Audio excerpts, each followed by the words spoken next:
Ассаламу алейкум, приветствую всех, Аят Машвой. Маршал Делилир Масарна. Сегодня 1 августа 2026 года, 19 часов и 2 минуты по Берлину, по Брюсселю и, соответственно, 20 часов и 2 минуты по городу Джахару. Мы вас приветствуем, друзья. Стрим у нас сегодня на платформе открытого диалога информационно-аналитического центра Президиума правительства Чеченской Республики Ичкерия. 244-й стрим. Стрим назвал «ПВО для Украины. Трамп и патриоты». Об этом и многом другом мы поговорим с сопредседателем Президиума правительства Чеченской Республики Ичкерия, с Аядом Идиговым. Вы можете задавать вопросы, писать, как в ТикТок у нас идет стрим на канале в ТикТок и на канале в YouTube, на канале Реалити. Всем тем, кто находится в оккупированной Ичкерии, либо в фашистской России, пожалуйста, заботьтесь о вашей безопасности и будьте осторожны. Все остальные присоединяйтесь, задавайте вопросы. И, как обычно, Аят, с возвращением, и вам слово. Добрый вечер, дорогие друзья. Сейчас вот, когда мы наблюдаем в мире здесь, какие-то странные события происходят. С одной стороны, Трамп обещает, что он даст ракеты «Патриот» для защиты Украины, потом отказ. С другой стороны, мы видим, как с юга, с Марокко, с всех стран, с Африки, массово сюда, в Европу, движутся люди. До 60 тысяч человек сообщили. Разные цифры. Просто бегом пробегает эту границу без всяких этих и идут прямо сюда. Потом эта опасность появилась и для Италии. Они тоже сейчас принимают меры для того, чтобы это все значит, закрепить. Ну, это понятно, все это понятно, потому что африканцы пытаются сюда выйти, но они бегут сюда не как мы. Например, мы там по политическим беженцам приезжали раньше, насколько я помню, до 2000 года. И раньше мы сюда с этой целью приезжали, у нас война была. Ну, здесь тоже есть какие-то твои, конечно, причины. Ну, вернемся к тому, что вот Киев ожидал от того, что бьет их день и ночь Москва, убивает людей стратегическими ракетами, дронами, и просил у Америки, у Трампа просил, чтобы ему они предоставили где-то 300 штук патриотов, так называемых ракет. Он вначале обещал их дать, и когда он уже уехал, после этого речь пошла о том, что он ему отказал в этом. Как это получается? Вот теперь обещал дать, теперь отказал. А затем, когда вот этот вопрос обсуждался, до этого, оказывается, он хотел встретиться с Илон Маском, и Маск отказал ему во встрече. Тоже такая вот была непонятная ситуация. С другой стороны, Москва усиливает свои удары по Украине, по городам, по селам, убивает людей и делает все, что может. С другой стороны, здесь остальной мир и Европа, в первую очередь, пытается сейчас помочь Украине, но резерва у Европы подобного нету. А Трамп, он говорит, вот мне там всего 700 штук, я не дам. Вначале сказал, дам, я помогу, потом отказал.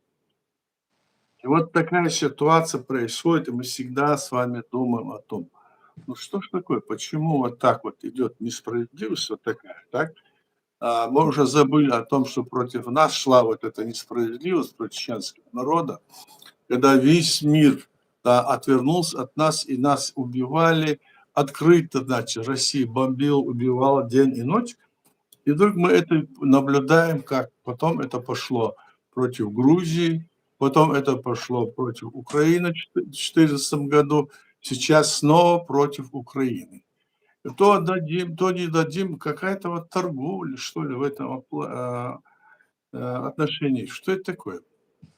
Ну, естественно, мы думаем, что здесь какие-то интересы, я думаю, в смысле, что какие-то интересы они здесь пытаются отстоять, боятся, что вот вдруг Иран ударит или не ударит.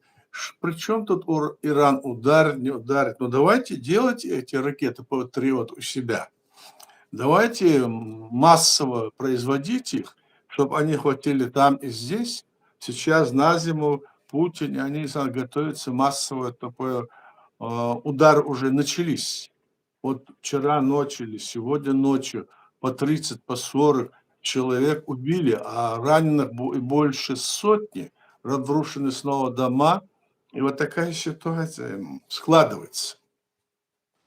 Ну, здесь в основном дело в том, что, конечно, Трамп, как представитель демократического государства, ведет себя, видимо, несоответственно с этими принципами. С другой стороны, здесь можно говорить о том, что Трамп, может быть, и находится в кругу каких-то вот окружений каких-то людей, которые на него давят. Может ли быть такое? Возможно, и может быть и такое. Почему? Потому что он сказал «дам», потом говорит «не дам эти ракеты». Значит, кто-то ему посоветовал не давать эти ракеты. Мы такие случаи тоже, у нас тоже были, тоже, когда говорили одно, потом отказывали, там еще что-нибудь такое. Ну, в ходе таких быстрых действий. А здесь открыто убивает целый народ, открыто на глазах у всего мира. И эти ракеты есть только у, скажем, Америки, и другие ракеты, которые убивают, есть у России. Что же делать? Что за такое вот мироустройство? Что за такое международное право? Всегда встает этот вопрос. Действует ли это международное право или не действует? Из того, что мы видим сегодня, мы можем сделать только один вывод. Да, это международное право есть, и другого права у нас нету. Есть только право незаконное, право силы, право силы, сильного. Но право сильного – это значит вернуться, скажем, в прошлые века на 200, 300, 400 лет назад и оказаться в том дремучем, как говорится, состоянии, когда сильно будет слабо убивать и идти по головам, что ли. Вот что происходит сейчас, то, что мы видим. Я надеюсь, что, к примеру, твое мнение говорит, что американцы и сам президент Трамп вопрос этот рассмотрят и обеспечат, скажем, этими ракетами Украину. Здесь речь идет даже не о том, что они обеспечат, ведь за эти ракеты платят им. Они же не продают, просто не отдают, как президент Байден, который был раньше до него. Он-то давал это все, присылал как бы бесплатно, в помощь, а здесь даже вот платить, и говорит Зеленский, вот такая ситуация происходит, а вы нам это должны обеспечить, иначе нам сейчас, как говорится, очень трудно будет. С другой стороны, Украина, конечно, готовится, у нее есть свой резерв, есть свой ресурс, и в то же время, при всем при этом, создать вот эти ракеты, которые запускает Москва, противодействий, и сбивать у них нет никакого, значит, скажем, ну, оборудования, скажем, военного. Как же так получается? Вот вопрос этот стоит. Ну и с другой стороны, я уже сказал про то, что вот как эти вот, до 60 тысяч человек рынулись одновременно с Африки, двинулись через Испанию, просто бегом бегут, все там пытаются там пробежать, и их остановили, и теперь около, сколько там было сказано, около 30 тысяч они вернули. Такое же вот было еще в 2021 году. Если вы помните, когда через Испанию тоже что рынулось около 10 тысяч человек. Или через Италию их возвращались тоже назад. И сейчас такое. Вот где-то это может быть связано с каким-то, значит, оборотом, круговоротом, что ли. С чем это связано, начинаешь задумываться. Ну, наверное, люди, которые живут там, в Африке, у них нет того, скажем, социального обеспечения, нет тех условий, которые есть здесь на Западе. Им нравится здесь, и здесь им нравится в основном потому, что здесь можно и на пособии сидеть, не работать, ничего не делать, там иметь какие-то там мзду получать, жилье получать. А чтобы сделать это в самой Африке, самим им это пока не удается. Ну, там есть государства, которые должны это обеспечить и сделать. Но это вопрос, конечно, другого уровня, я об этом говорю. Ну и что теперь в этой ситуации, то, что происходит в Иране и то, что происходит вот между Соединенными Штатами Америки, там тоже вопрос такой, что Америка никак, вот Трамп никак не хочет решить вопрос военным путем, хотя на него давят. Он пытается как угодно сказать: мы не будем воевать, мы остановим эту войну, нам не нужна эта война. То есть он подключает все рычаги, и, видимо, получается так, что Трампу эта война не нужна. И в связи с тем, что вот сейчас в ноябре месяце будут выборы в Конгресс, в Сенат, и там, если Трамп проиграет, тогда он в своей роли президента не будет обладать теми значит, возможностями, которые сейчас он делает сам. Потому что сегодня его люди в Конгрессе и в Сенате практически большинство. Вот такая ситуация для начала, скажем так. И еще здесь речь идет о том, что Россия там пытается говорить, что мы там сейчас тоже проводят выборы в сентябре, кажется, так, и тоже хотят там, значит, объявить, может быть, они объявят о том, что на военную службу всех выбирать. Сейчас они их ловят, и Путин сидит там и говорит: да нет, мы никого не берем, наоборот, наши люди сами идут, приходят, вот служат там, и вот они там сами идут, они понимают, в чем дело.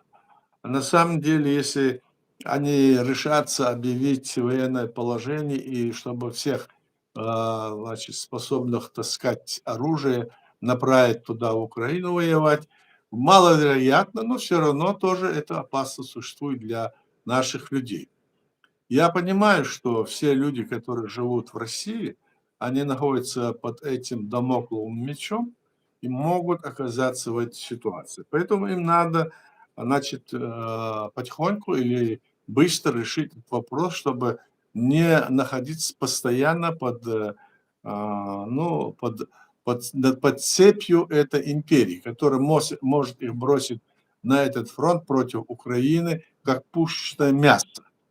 А для Путина важно только то, чтобы захватить эти территории, стать во главе этих, значит, территорий, подчинить себе эти территории, и не хочет идти ни на какие переговоры.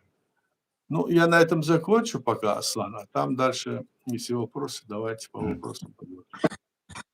Да, всех я вас приветствую, друзья, кто вошел вновь, кто зайдет заранее, приветствую. И вот от Эда Мамедова такой вопрос, Аэд. Как вы думаете, население фашистской Российской Федерации начнутся волнения из-за неудобств бензина, также горят склады, да и мобилизация предвидится? А также, как вам перемены в Министерстве обороны Украины? Ну, здесь можно что сказать, начнутся или нет. Уже первые звонки идут, люди уже там говорят, что это такое, там они на очередях стоят, спорят, но как будто бы где-то что-то они налаживают.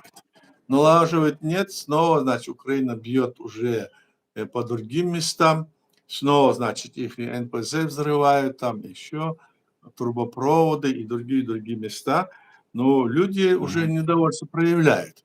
Но они будут проявлять это недовольство, когда уже перестанут думать о том, что это не война, когда они перестанут думать, что это есть не, скажем, мирная какая-то операция для усмирения там махновцев или каких-нибудь фашистов, как их называют. Думаю, что для этого как раз-таки вот удары украинцев по России, как раз-таки они будут способствовать тому, чтобы именно так и случилось, чтобы народ поднялся. Но беда еще в том, что там народ, он такой, что он готов терпеть все, лишь бы победа была, лишь бы война не была с одной стороны. Он же не называет это войной, он называет ее специальной операцией Путин. Уже Путин ходит там понукает в голову, там уже как-то не такой. Он, видимо, значит, боится, что вот его могут прихлопнуть. Ну, короче говоря, ситуация такая сложная, это раз. И я думаю, что если дальше вот так вот, если будет Запад помогать и Америка будут давать оружие, то украинская армия способна, практически способна. Украинская армия остановила это движение, и они оказались сейчас в таком замешательстве, все правительство, я имею в виду, России. Мы это видим. С другой стороны, если говорить о Федорове, который был министр обороны Украины, то снятие его мы не можем с вами понять, и я не могу понять. Нам всем казалось, что хорошо, вот, что такой человек появился. Так? Но теперь вот разные блогеры, разные его выступления самого слушаешь, видно, что там произошло не то, что там речь шла о том, что сама система вот этой обороны, которую, значит, формировал именно Федоров и его окружение, это не понравилось ВСУ, этому сысскому. И вот они начали этот спор, и потом он вначале уговорил этого, потом и того, чтобы обоих избавиться. Я так думаю. А уж он там сам тоже примерно такое говорит. И таких людей, конечно, надо беречь. Ему предлагали, говорят, и вице-премьером, и другие должности, любые чуть ли не давали. А он сказал, что я смогу работать только там, где можно организовать эту работу. А если я не буду министром обороны, я не смогу ничего сделать там, а где-то там быть фиктивным министром – это не дело. Вот такая ситуация там происходит. Ну, что там на самом деле, почему его именно такой успешный, такой, который организовал вот такую вот, скажем, оборону, его вот они убирают. С другой стороны, они говорят, что это не он, другие вот противники говорят, что Федор, что там, кроме Федорова, там целая команда, которая не хуже его разбирается. И мы можем только сейчас сказать, это уже на совести самого президента Зеленского. Пусть он решает, мы так думаем. Мы же не можем вмешиваться, мы же не знаем, что у них внутри там, и что какие-то планы у них там. Дальше посмотрим, я так думаю. Асан?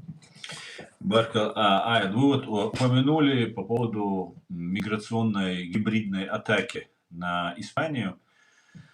И очевидно, что 50 тысяч или 49 тысяч, как некоторые говорят, одновременно за сутки не могли, если бы не дали коридор, не было бы сопровождающих там и так далее, их не накопили бы в одном лагере, например, где-то, или даже, наверное, это целый город, 50 тысяч. Там много погибших есть, утонувших и так далее. Ну вот их прям бросили.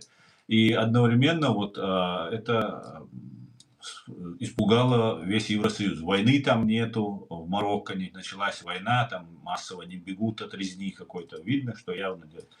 Как вы считаете, кому это нужно, для чего это делается? Ну, я не стал об этом говорить так, но вполне возможно, что это выгодно Кремлю.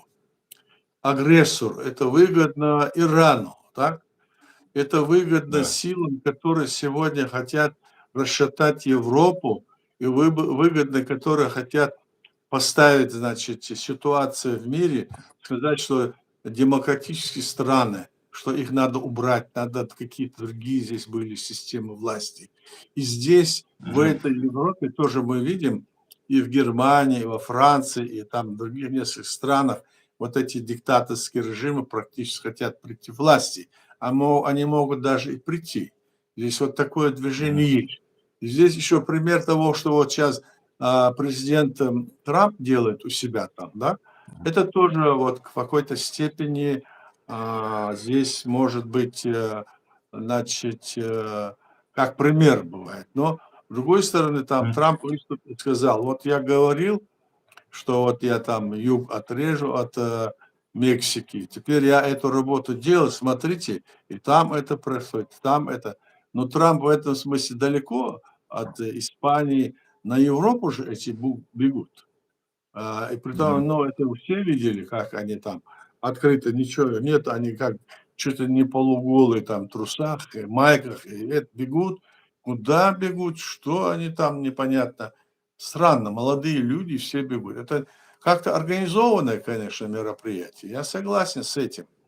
И это, конечно, одна из форм давления на Запад, это давление на то, чтобы и на других людей, которые здесь находятся в Европе, на них тоже было какое-то, значит, отношение изменилось. Вообще отношение меняется к беженцам, которые приехали сюда на Запад.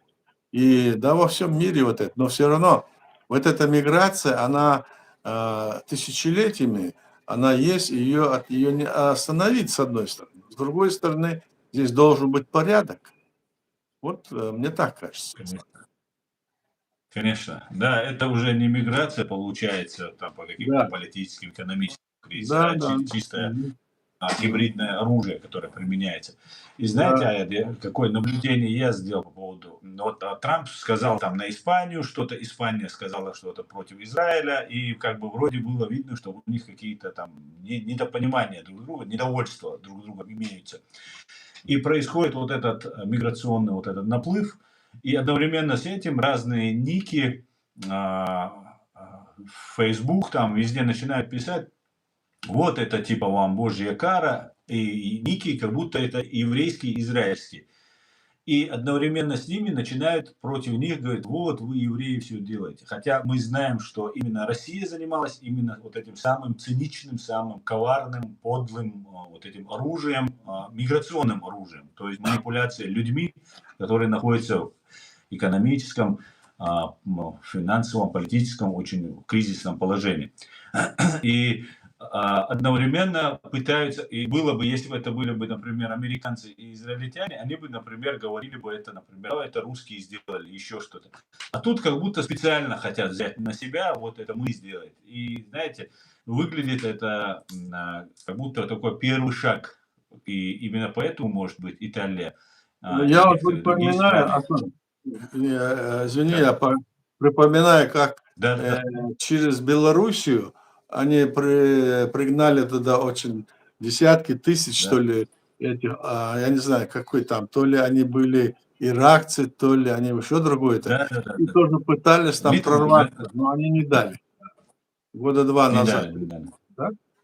Вот, да, это уже как бы не раз и в Германию же, Да, вот да. То оттуда, сирийцев то там уже отсюда. русские убивают, Да, да, да. это было, Интересно, да. конечно, все это наблюдать. Так, здесь был еще один вопрос от Эда. Вопрос, как вы думаете, если Украина нарастит обороты дронами в 100% больше, это приблизит развал фашистской Российской Федерации? Ну, здесь вот, дроны, конечно, это хорошо. С другой стороны, Россия, если имеет эти свои ракеты, которые невозможно сбить, Мгм. так, то здесь вот этот вопрос стоит. Конечно, если вот как раз таки этот Федоров и хотел, я полагаю так, что он хотел, чтобы эти дроны организовать и всю эту работу, чтобы в целом это Мгм. сделать. А ему стали мешать. Почему стали ему мешать? Я уже сказал, видно, это нужно спросить у Зеленского. Он там рассказывает свою позицию, эти свою. Но мы оставим это за тем, кто сегодня руководит Украиной. Другое мы ничего не можем сказать. Может, завтра выяснится, что президент был прав. Может быть, так выяснится. Он где-то полгода был министром и такое успел сделать, а вокруг него, которая была команда, может быть, там тоже есть какие-то хорошие люди. И теперь этот новый, как его, Дропатый его, да, Васюк? Дропаты. Да. Да. Он, говорят, очень такой толковый парень, всего 43 года или 2 года, и он такой сообразительный. Кстати, он Федорова тоже поддерживает, насколько я понимаю. В общем, вот такая Мгм. ситуация. Посмотрим. Мгм. Ну, вопрос риторический, но я его все-таки зачитаю. За 26 лет правления Путина Китай из Зимбабве превратился в сверхдержаву, а Российская Федерация, наоборот, все имела от СССР, второй экономики мира, а теперь Зимбабве. Почему воруют Кремль, а воюют россияне с Украиной? Я не знаю почему. Почему ворует? Потому что можно своровать. И ничего не будет. Потому что можно своровать и легко нажиться с этим. И вот поэтому воровство, оно же как заключено в человеческой природе. Если бы его можно было лишиться, этого воровства или неугодных таких вот неправильных решений, то за тысячелетия существования человечества эти все министерства охраны, министерств МВД и других давно не было бы. Так и невозможно воспитать людей. Они же по своей природе одни такие, другие, значит, другие. И вот они здесь вот порядки, законы устанавливают. Если бы это были такие порядки, как у животных, допустим, да, или там и у рыб, или китов, или у которых определенные свои порядки, свой язык, а здесь у нас мы развиваемся, и каждый раз вот мир показывает, что человек, он настолько разумный становится, все больше и больше вот развивается, мы видим это все за короткое время, какие-то там 50 лет, можно сказать, да, мир стал настолько близок друг к другу, мы стали друг другу видеть, мы стали с другом говорить в любой точке земли, можем с Америкой, скажем, до Австралии и Новой Зеландии разговаривать и общаться, и говорить. То есть вот это расстояние как бы, значит, вообще исчезает. Смысл исчезает, что ты можешь общаться, и не надо даже ехать туда, если не хочешь там туристом побывать там. Так что здесь это природа человеческая, я так говорю. Но их надо, значит, пресекать. Значит, нужно это пресекать. Почему не пресекается? Вот Путин вокруг себя вот посадил, они взяли, развалили Советский Союз, и потом, значит, все, что там было, приватизировали, раздали по 10 тысяч чек дали, я помню, так? На каждую личность. А потом раз у них гиперинфляция. И эти чеки они стали за бутылку водку или за какую-то цену продавать, а эти все, которые вокруг были правительства, все это выкупили и стали миллиардерами в основном. И все люди, которые находятся в самой России или находятся, ну, скажем, в Советском Союзе, оказались выброшены за пределы, скажем, обеспечения какого-то состояния. А те все массовые чеки скупали, но там назывались они по-другому как-то. Ну и все. И вокруг Путина, а раньше Ельцина, вот столько людей оказалось миллиардерами. Потом они начали, вот эти вот, что здесь ходят, и Березовский, Ходорковский, или еще какие-нибудь там Усманов, третий, четвертый, их же много. Что они, можем сказать, как американцы там или как европейцы, за счет того, что они успешно выполнили ту или иную, скажем, операцию там, экономическую, политическую или что-нибудь такое, или какое-то производство открыли. Нет, они на существующие все эти производства пришли, овладели им и там начали действовать. Вот что это такое. Баркает. Так. Почему нет? Вопрос. Вот это. Вопрос. Как вы думаете, если Украина перейдет к масштабному освобождению Крыма и перейдет к полномасштабному наступлению, НАТО присоединится в этот момент? НАТО? НАТО. Ну, НАТО, оно и так сейчас, НАТО, как бы, значит, сейчас с Украиной, но дело в том, что все захваченные территории России, они должны быть освобождены. Не только самой Украины, но освобождена должна быть и Чеченская республика, Ичкерия, и Грузия, и Молдова, и даже та же Белоруссия, которая фактически является под пятой, так? Сейчас вот Казахстан и другие страны, и Азербайджан, они тоже выступают против этой войны и требуют ее остановить. Я вот сегодня слушал, там этот президент Казахстана там обращался прямо на встрече и говорил, нам непонятна природа этой войны. Если бы это была какая-то война, скажем, внутренняя война, а здесь вам непонятно, почему вы воюете там. Надо остановить эту войну, заявляют, и другие заявляют. Так что здесь, думаю, на вопрос, если отвечать, то думаю, что там подключаться как раз-таки другим силам не надо. Украинцы сами заберут этот полуостров. Я так думаю. В принципе. Ну, конечно, помощь нужна. И Запад должен понимать, что если дать этому медведю разойтись, то он потом, значит, обязательно придет и сюда. Он вот с Испании, это есть, можно сказать, намек, что оттуда снова могут ринуться, оттуда могут. Да, да. Может быть, этим людям заплатили каким-нибудь, которые организаторы, и они вперед давайте и пошли. Очень возможно. Италия там сейчас закрывает шенгенскую зону тоже в отношении с Испанией. Ну, слышал, наверное, да, вот такие вещи. Да, да. Мгм. И могут и не только теперь уже с Марокко, с других мест попробовать. Да, Как вы да, да. сказали, в Литве Да. границы пробовали. Везде пробуют. Пробуют.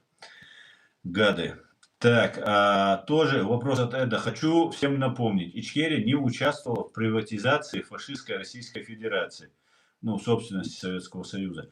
И прошу Аят еще раз объяснить, почему не участвовали, и народ не получил ваучеры. Почему? Мы не участвовали в этом, потому что мы не являлись, когда они объявляли это все, когда они это все заявляли, мы ни в каком референдуме не участвовали, не участвовали в выборах президента России. Мы вышли из Советского Союза тогда. И когда тогда Да. этот Советский Союз тогда проводил в марте, кажется, 91 года проводил референдум о сохранении Советского Союза, то Чеченская Республика в этом, то их референдум тоже не участвовал, потому что мы считали, что мы были оккупированной державой, страной. Поэтому мы не Мгм. участвовали в этом, и у нас было свое решение. Мы сами считались с тем, что нужно нам делать. Вот поэтому мы не участвовали тогда еще, да. Мгм. Так оно и было. Так. Друзья, пишите комментарии в ТикТоке, я их буду зачитывать. Вы Аяда не видите, но вот он есть на фотографии здесь в ТикТок, вы его увидите. Вы можете писать вопросы. М.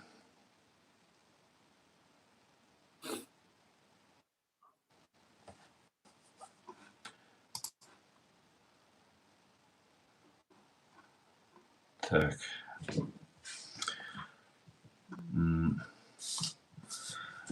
Вот хотел бы у вас спросить по поводу одного интересного такого момента. Все говорят о независимости, о праве народов на самоопределение, это основной принцип, там, и так далее, и так далее. Каждый народ, каждый человек имеет право на свободу, независимость и так далее. Но когда, например, мы оцениваем современное государство, мы оцениваем по критериям Монтевидео. И там основные 4 признака. Это территория, народ, правительство и возможность коммуницировать этого. То есть легитимное и человечное, так скажем так, общечеловечное в рамках международного права правительства. Вот в этом смысле. Но нам некоторые говорят, что вот нужно, чтобы обязательно кто-то признал. На мой взгляд, это уловка специально, чтобы обходить вот этот принцип права народов на самоопределение.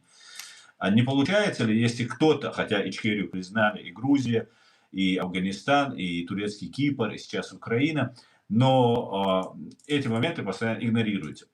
И не считается ли это, знаете, такой уловкой для того, чтобы обойти, и настоящий ли суверенитет и свобода может быть у народа, если кто-то должен давать им на это разрешение? не международное право, которое сформировалось за 1000 лет народами, сформировано, а вот именно от какой-то страной, например, или каким-нибудь Ну постоянным вот, советом безопасности. я понял тебя. Ну вот, я сейчас точно не помню, сколько лет после того, как в России в 17 году произошла революция, как говорят, там несколько лет, там, я сейчас не помню, сколько лет, то она не признавалась никем тогда. И другие страны не признавались. Она самостоятельно жила Да. и процветала. В международном праве нет такого, что она должна быть обязательно признана. Ну да, если признана будет, то значит ты можешь уже участвовать в торгово-экономических, политических отношениях с другими странами. А если не признана, Мгм. то значит ты как бы считаешься, что ты как бы ты незаконно сделал. Но если ты законно создал свое государство по международному праву, вот, к примеру, я беру Чеченскую республику. Чеченская республика вышла из Советского Союза, не имеет никакого отношения, скажем, к Российской Федерации России, которая была создана, как нынешняя Россия, без нашей территории, она была создана позже, чем Чеченская республика. Чеченская республика Да. была создана раньше, и незаконно вот это все утверждая, и даже эти народы, которые были, она когда создавалась, эта республика, тоже была создана незаконно с точки зрения международного права. И эти республики, они имели право, которые были тогда в Российской Федерации автономной республики, они имели право создать свое государство, и им должно было быть предоставлена возможность провести референдум или провести выборы своей власти в своей стране и создать, вот как ты говоришь, Монтевидео, вот с этим, по этим принципам Менталитет. создать все, значит, структуры власти. Власть, территория, правительство, ну, другие там, герб, гимн, другие массума создать, и тогда можно было бы думать, Конституция. что они, да, что они могут создать свое государство. А им это не позволили. И в этих республиках, которые сидели раньше, эти коммунистические руководители, они как Мгм. раз-таки захватили, то есть они, когда статус даже их изменился, Российская Федерация России, Ельцин и его окружение не позволяло им провести там выборы, не позволял, мешало им во всем этом, препятствовало. Но Чеченская республика, я сказал, не участвовала в никаких этих процедурах их, и мы провели у себя выборы и создали свое государство. И мы имеем созданное Мгм. государство по всем атрибутам, все структуры власти, все. И Россия на нас нападала 5 раз, она военную агрессию против нас совершала. 2 из них, вот агрессии в 94 году, 11 декабря и 17 июля 99 года, они называют их 2 агрессии, первая и вторая. На самом деле их было 5 агрессий. Так что для того, чтобы создать свое государство, нужно вот эту процедуру всю пройти. И каждое государство, каждый народ и территория имеет на это право. Но вот страны, большие страны, скажем, которые есть в мире, вот, они препятствуют. Вот, а Советский Союз, там это был как Божий дар. Советский Союз сам исчез, то есть его не стало. И все те республики, которые находились в Советском Союзе, они оказались в международном правовом поле, и они могли создать свое государство. Но удалось это сделать только вот если говорить о нашей республике. Нам это удалось сделать. Мы, будучи еще в Советском Союзе, провели выборы в своей власти, провели референдум, провели, значит, все выборы власти, и вся структура власти у нас была. А когда Советский Союз исчез, то мы приняли Мгм. Конституцию уже в международном правовом поле о том, что мы являемся суверенным и независимым демократическим правовым государством. Вот чем отличается, скажем, любая вот та территория, которая не приняла этих решений, конечно, им не будут давать.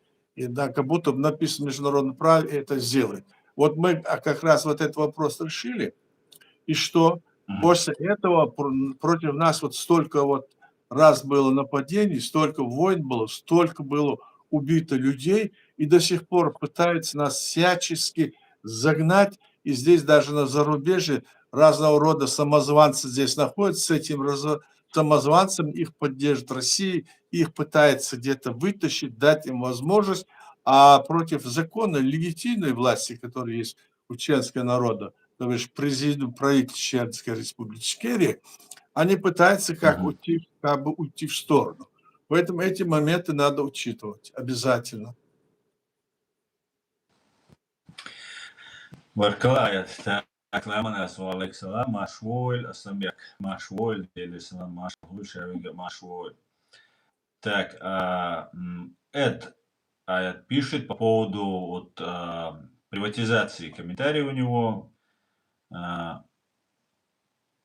Это означает, сейчас, секунду, это означает, что Ичкерия не является в составе фашистской Российской Федерации. Да, что это мы не означает участвовали. это, да. На Это нашей подтверждение. территории никакие Да. приватизации, никакие эти бумажки или эти ваучеры не давались, не раздавались, мы не писали там. Да. Да. Да, таких доказательств в принципе много, но это тоже очень весомые доказательства, Да, которые да, нужно тоже иметь в да, виду. конечно. И также от Эда вопрос. Аят, как вы думаете, когда Украина начнет освобождать Крым, я думаю, НАТО примет участие и базы НАТО будут в Крыму для спокойствия в этом регионе, это будет до освобождения или после? Что То будет есть до? я так понял, базы НАТО будут до освобождения или после? Не, это после Наверное, так. должно быть. База НАТО после освобождения, конечно. После освобождения. Думаю я так. Там в ходе процесса еще нужно завершить это дело и точку поставить. После этого, конечно. Да. И тогда получается пророчество Джахара Дудаева о том, что в Крыму еще будет бойня, оно тогда сбудется, получается. И, скорее всего, без этого, скорее всего, не обойдется.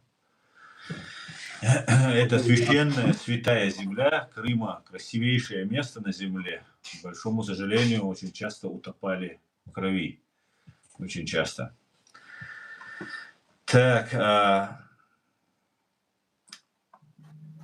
после развала России и когда Москва не будет центром принятия решений, каким бы вы хотели видеть Кавказ в политическом и в другом устройстве? Ближе к Евросоюзу или США? Вопрос от Асланбека Тутаева. Я думаю, что Евросоюз и США никогда не разойдутся, потому что это демократические страны. То, что сегодня происходит в Соединенных Штатах Америки, это временное явление, потому что там действительно действуют законы, там действует вот сейчас вот Трамп, он как вот Трамп фактически сейчас, Трампу больше нужен Зеленский, нежели Зеленскому нужен Трамп. Потому что сейчас вот эти выборы идут, а там же массово в пользу Зеленского выступает и сенаторы, и конгрессмены, и само население, я вот слушаю разных, они выступают в пользу, значит, Украины, эти люди. И поэтому неизвестно, как это развернется. И то, что там было сказано, я тебе, кажется, говорил, оказывается, Трамп сказал, что мы посмотрим об этом, то есть предоставить им вот эти ракеты «Патриот». Мы с этим посмотрим, сказал. А и одновременно кто-то там сразу выдал это, он ему отказал. То есть здесь еще вот такая вот какая-то хитрая уловка. Перевод сделал, кто-то сразу опубликовал, что Трамп отказал ему в этом вопросе. А тот сказал, мы посмотрим. Видимо, он может пересмотреть это, ситуация еще окончательно не закрыта. И в то же время, как бы то ни было, здесь нужно эти вопросы решать. Он же не может вот отойти от этой линии. Вот я так думаю, Аслан. Такая ситуация, мне кажется, складывается в основном. И каким бы вы хотели видеть Кавказ и в политическом и в другом Но я устройстве? имел в виду, что я сказал уже, и Запад, и, скажем, Соединенные Штаты Америки, Канада, и все это демократические государства, так? И Мгм. я думаю, что это было бы, это наиболее важный для нас момент, потому что мы создали свое же суверенное, независимое, демократическое правовое государство, так? Вот исходя из этого, исходя из того, что наш народ тогда проголосовал и избрал эту власть, на этой позиции мы будем держаться, и другой позиции у нас нет у власти и у народа. Что бы там кто ни говорил, что бы там ни придумывал, и все те, которые там пытаются нам сказать, что мы пойдем там захватим эту территорию, мы там исламское государство построим или шариатское, это из области фантазии их и из области провокаций. Это как раз нужно кому? Помнишь, как этот Путин говорил, вы хотите, чтобы там был шариат от моря до моря, Каспийского до Черного? Хорошо, мы дам, хотите вы это или нет? Он, то есть, пугал этим. То есть, это было как раз на пользу империи. То, что вот кто там заявляет, вот надо вот пойти, захватить, освободить территорию. Захватить пока, конечно, это было бы хорошо, если бы удавалось нам. Но сегодня надо необходимость, после того, как мы захватим эту территорию, к примеру, чтобы остальной мир нас признавал, считал, что мы правильно действуем, а не стали бы мы неугодно всему остальному миру. Не просто нейтральным, а чтобы они все были против нас. Это не наш метод и не наша какая цель. Наша цель – создать свое государство и мирно, экономически проживать и существовать в этом мире и развиваться на своей территории. Вот в чем вопрос, Аслан. Мгм. Баркалая. Так, друзья, задавайте вопросы, пишите ваши комментарии. Я их обязательно зачитаю. Нас 405 человек смотрят в YouTube, 39 смотрят в TikTok, и все молчат. Ну, если вы будете молчать, то, может, я не задам интересный вопрос, который вас лично интересует. А, По поводу, хотелось бы уточнить по поводу вот, Армении и России, взаимоотношения Армении и России, ну и, конечно, Армении и Азербайджана. Вроде бы сейчас все налаживается, мир между этими двумя государствами вроде бы установился. И сейчас поговаривают о том, что, может быть, Армения ведет визы для россиян. В России, как мы знаем, есть очень большая, мощная российская диаспора. И как это может повлиять? Может ли это какие-то репрессии вызвать со стороны фашистской администрации в отношении армян, проживающих в России? Конечно, в любом случае Москва так просто не оставит Армению. Она будет создавать провокации, она будет толкать к тому, чтобы там был очаг напряженности.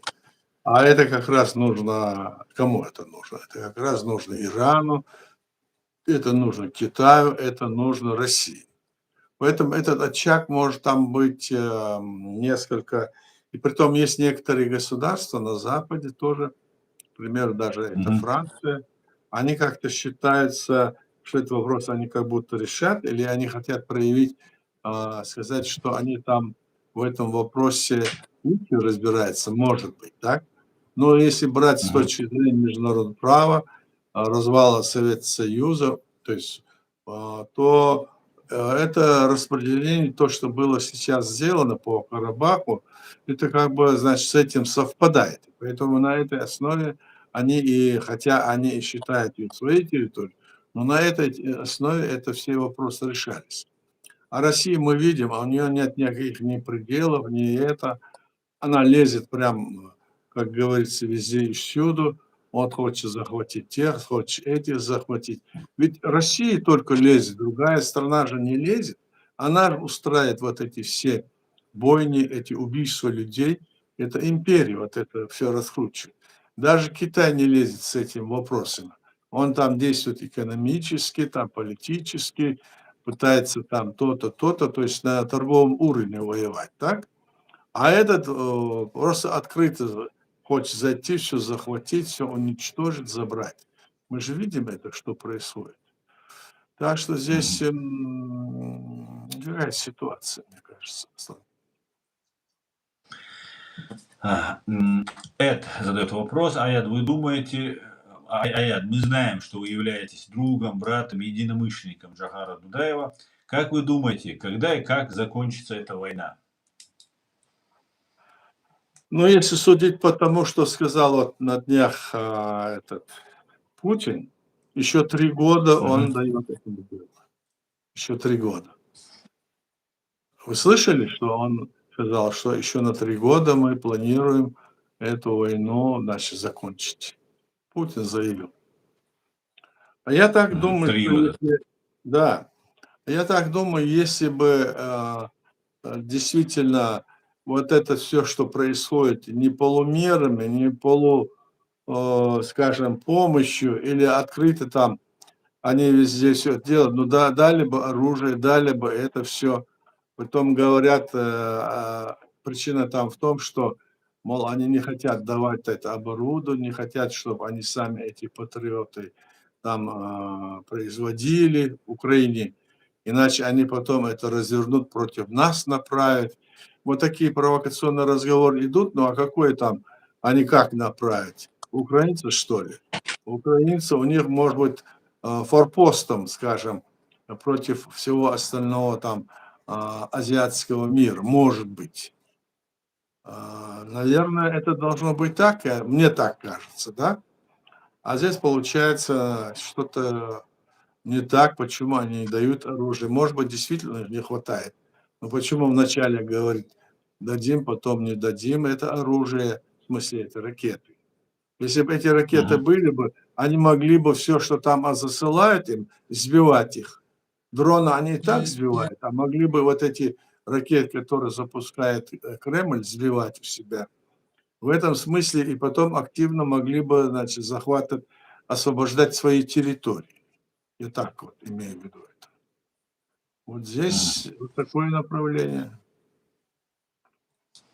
Немножко я про другую тему хотел бы вам сейчас задать вопрос. Да, Как известно, самый богатый человек планеты Илон Маск заявляет о том, что через 10 лет наступит эра изобилия, то есть эра избытка.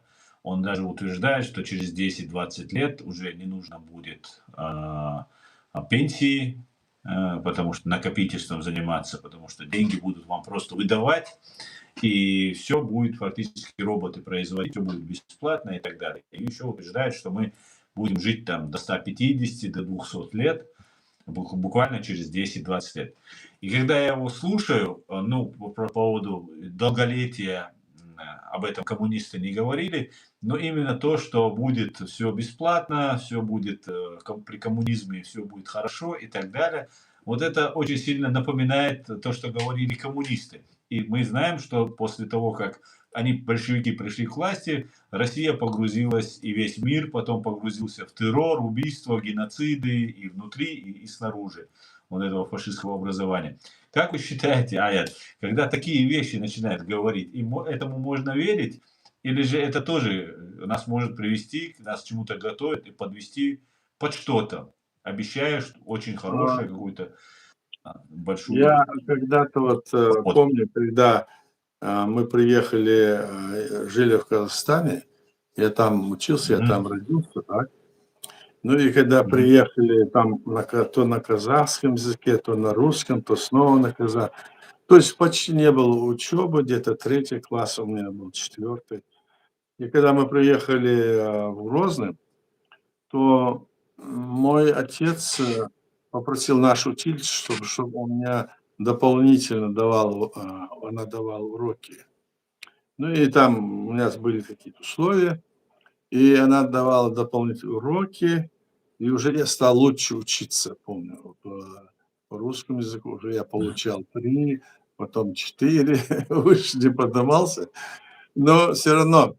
И вот это был, сейчас не помню какой год, это при Хрущеве было. Хрущев тогда выдвинул лозунг: нынешнее поколение советских людей будет жить при коммунизме через 20 лет. И а что такое? Каждому по потребности, от каждого по возможности. То есть ты сколько Да, можешь трудишься, а сколько тебе нужно, все отдадут. И учителя все это да, объясняли. Я-то все это понял, и пришел домой, а у меня отец там работал на предприятии, он был член КПСС, мой отец. Ну, тогда все это понимали. И я да, ему да, да. говорю, мы его звали Дана, я ему говорю, знаешь что, да зачем нам, значит, к этой учиться сходить и сено для ее кроликов косить? А он говорит: "А что?" Я говорю: "Вот, через 20 лет будет вот так", объясняю ему. Он говорит: "Да? Ну-ка иди сюда". Взял там палку, как трахнул меня палкой. Я тебе покажу, что будет. Я через забор сбежал и сижу, думаю, мне же там мало лет. Вот это да, думаю, как же так? Ведь он же должен в это все верить. А он прекрасно знал, что никакого коммунизма не будет. И что такое вот сейчас сотворится, по этой идее весь мир будет, ну, как тебе сказать, э, что ему надо, что, видимо, он хочет всех их туда, в космос, на Марс, еще в другие места расселить. Я в это не верю. Да, да. Не верю я в это. Да, Вот возникает это. вопрос, когда такое говорит самый богатый человек в мире: а зачем ты зарабатываешь тогда, если это фантики завтра будут? У Раздай него другие сегодня тогда. другие мышления, другое мышление, у него другие масштабы. Видимо, он это так говорит, а не обосновывает, как это будет. Посмотри, будут зарабатывать, это Ну, все. роботы Да. будут, он говорит, роботы. Роботы будут за вас работать, а вы будете лежать, развалитесь и Да, будете по пузе, как говорится, царапать и лежать, да? да, Это приблизительно, маловероятно. Это да, и мне тоже маловероятно, так. так я думаю. Руины Кремля. Человек с ником "Руины Кремля" пишет: проект "Россия" подходит к концу. Поработившие лаптеногие млекопитающие станут свободными и заживут в своих национальных государствах. Аят, как вы считаете, нужна ли российскому обществу демократия и свобода? Ну, российскому обществу, если называть ее российское общество, Россия – это Да, империя, в которой, да. значит, под свою лапу подхватил вот эти все территории, так, которые есть, и они все находятся у Мгм, него под жестким контролем. А мгм. демократия – это условие, когда эти народы свободные личности там, и эти свободные личности будут потом избирать эту власть. А они, эта власть в России никогда не позволит свободно избрать на власть. И это вот это Да, столкновение будет. России тогда и не будет, когда они это захотят. Они могут сделать конфедерацию, да, могут другую систему сделать, вот как хотел Горбачев сделать. Так? В этом плане они могут какие-то первые шаги делать. Но кто там это сделает? Кто? Путин? Или еще какой-нибудь там из его окружения люди? Кто? Медведев? Или Шойгу? Или третий? Или четвертый? Кто это сделает? Да, они и не думают об этом. Все они думают, как бы свою шкуру сохранить и во власти остаться. Об этом они все думают. Мы же видим это все. Нет мгм. никаких там надежд на то, что она может стать демократической. Демократия – это значит свобода личности. А свобода личности – это значит свободно ты можешь избирать и критика, и свобода, значит, экономической информации, получение свободы информации, получение социальной свободы и все остальное. И один из важных пунктов демократии – это, значит, свобода от политического преследования. А кто? В России кругом политическое преследование. Кругом. Мы же видим это. И о какой можно говорить демократической России? Может быть, такое Московское княжество станет демократической республикой. Может. Или еще какой-то другой там территорию станет. А так нет. Мы же понимаем, вот мы видим, сколько территорий, скажи, вот эти средние полосы экватора, которые арабские и другие мусульманские территории, ни одна из них больше нет демократической страной, наиболее там близко к этому, это, мне кажется, Турция, так? А остальные все, они сидят там, от короли, принцы и все остальное веками, десятилетиями сидят. И они не будут, никакие уступки не пойдут. Мне так кажется.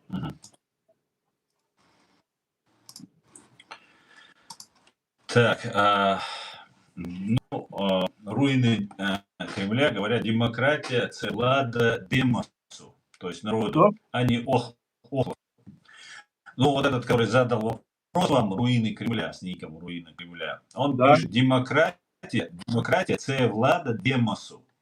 Это власть демоса, народа, а не охлоса. Ну, так, прокомментировал. Ну, называя вот демос, от опус, значит, личность должна быть свободна.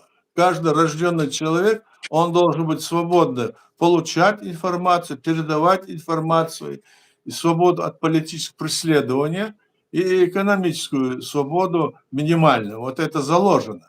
На этой основе есть и всеобщая декларация прав человека, и есть всеобщее международное право.